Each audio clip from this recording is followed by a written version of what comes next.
किसान भाइयों, आज की इस वीडियो में हम बात करने वाले हैं सरसों की खेती के बारे में। यदि आप किसान भाई सरसों की खेती करते हैं और सरसों की खेती में यदि आप सरसों की बुआई कर देते हैं और आप उस टाइम पर कौन कौन से खाद डालते हैं उसके बारे में बात करते हैं। और आप जो फर्स्ट पानी पिलाते हैं अपनी सरसों की खेती को, तो उसके साथ में आपको कौन कौन से खाद डालना चाहिए तो उसके बारे में बात करने वाले हैं। और आपके जो सरसों के पौधे हैं वह किस वजह से सूखते हैं तो उसके लिए भी मैं आपको कीटनाशक दवाई या खाद बताने वाला हूं, जिनको आप इस्तेमाल करके उससे भी छुटकारा पा सकते हैं। क्योंकि बहुत सारे किसान भाइयों को अपनी सरसों की खेती में तरह तरह के कीटनाशक या फिर तरह तरह के रोग भी देखने को मिलते हैं। और बहुत सारे किसान भाइयों को अपनी सरसों की खेती में कौन कौन से खाद डालना चाहिए उन सभी के बारे में भी जानकारी नहीं रहता है। और बहुत सारे किसान भाई तो जब अपनी सरसों की खेती को पानी पिलाते हैं तो यूरिया को इस्तेमाल करते हैं और फिर बोलते हैं कि अपनी सरसों की फसल से पैदावार नहीं मिली है। तो आप किसान भाई गलतियां करते हैं, तो उसकी वजह से आपको पैदावार में काफ़ी नुकसान देखने को मिलता है। तो उन नुकसान से भी बचने के लिए आपको अच्छे से इस वीडियो को देखना है, समझना है, तब जाकर आप सरसों की खेती से अच्छे से पैदावार ले सकते हैं। और आप पहली सिंचाई के साथ उन खादों को अच्छे से इस्तेमाल करके ज़्यादा से ज़्यादा पैदावार ले सकते हैं। और अब बात कर लेते हैं, आप किसान भाइयों ने जब सरसों की बुआई करी थी, यदि आपने सिंगल सुपर फास्फेट डाला होगा या फिर डीएपी डाला होगा, इनको डालकर यदि आपने अपनी सरसों की खेती की बुआई कर दी होगी तो ये आपने बहुत अच्छा किया है। या फिर आपने उस टाइम पर डीएपी और सिंगल सुपर फास्फेट नहीं डाला है तो आपको यह खाद जो पहली सिंचाई करते हैं तो उनके साथ डालना पड़ेगा, तभी जाकर आप आगे जाकर पैदावार अच्छे से ले पाएंगे। बहुत सारे किसान भाइयों का क्वेश्चन है कि हमने सरसों की बुआई कर दी है डीएपी सिंगल सुपर फास्फेट डाल के, तो उसके बाद में जैसे ही सरसों की जो फसल है वह 15 दिन की हो गई है तो उस समय पर सरसों के पौधे सूख रहे हैं। तो वह किस वजह से सूख रहे हैं?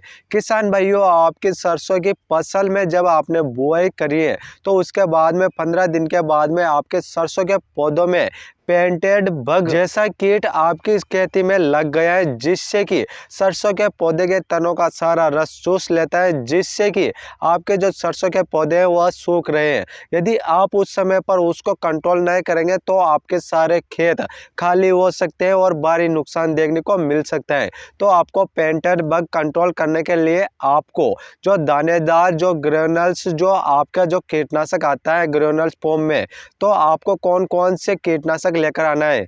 मैं आपको ये से 2 से 3 कीटनाशक बताने वाला हूं, उनमें से आप किसी भी एक कीटनाशक को इस्तेमाल करके आप अपनी सरसों की खेती में डाल सकते हैं। सबसे पहला कीटनाशक पेनोल रेट, यह कीटनाशक आपको देखने को मिल जाएगा, आप इस कीटनाशक को भी लेकर आ सकते हैं।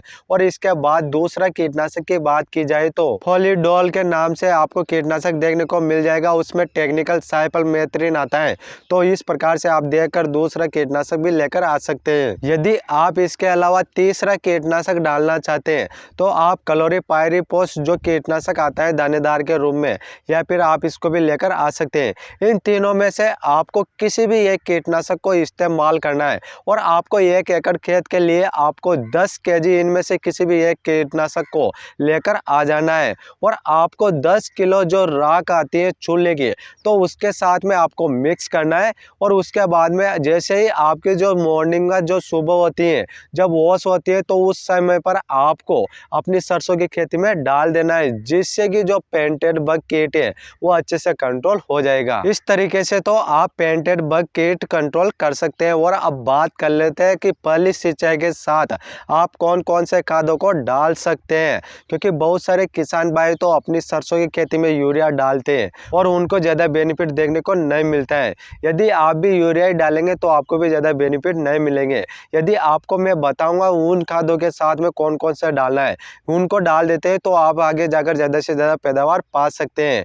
तो आप जब भी आपकी सरसों की खेती जब 25 से 30 दिन की हो जाए तो उस समय पर आपको यूरिया खाद लेना है। यूरिया खाद के साथ में आपको जिंक सल्फेट जो 33% आती है, तो आपको 5 से 10 केजी वो लेना है। और यूरिया का आपको एक बैग जैसे कि 50 केजी का बैग लेना है। और उसके साथ में आपको जैसे कि फूड एयर के लिए खाद भी डालना पड़ेगा, न्यूट्रिएंट्स जो कि पोषक तत्व उनके लिए भी जो अच्छा खाद डालना पड़ेगा। तो उसके लिए आप माइक्रोराइजा भी ले सकते हैं या फिर आप सागरिका भी ले सकते हैं या फिर बायोविटा जो पीआई कंपनी का आता है जो दानेदार के रूप में, तो उसको भी ले सकते हैं।